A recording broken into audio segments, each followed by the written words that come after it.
ഇബ്നുൽ ഉജ്റ റളിയല്ലാഹു അൻഹു അദ്ദേഹം ഉദ്ധരിക്കുന്ന ഒരു സംഭവത്തിൽ ഇപ്രകാരം കാണാം. നബി സല്ലല്ലാഹു അലൈഹി വസല്ലമയുടെ അരികിലൂടെ ഒരു വ്യക്തി അദ്ദേഹം നടന്നു പോവുകയുണ്ടായി. അദ്ദേഹം അധ്വാനിക്കുന്നതിന് വേണ്ടി അങ്ങേയറ്റം ഉന്മേഷത്തോടുകൂടി ആവേശത്തോടുകൂടി അധ്വാനിക്കുന്നതിന് വേണ്ടി പോവുകയാണ്.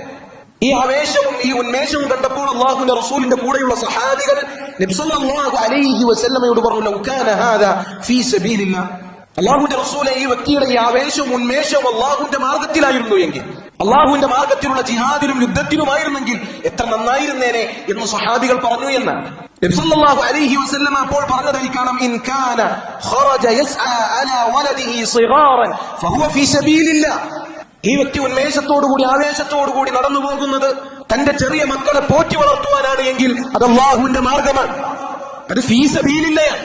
وإن كان خرج يسعى على أبوين شيخين كبيرين فهو في سبيل الله.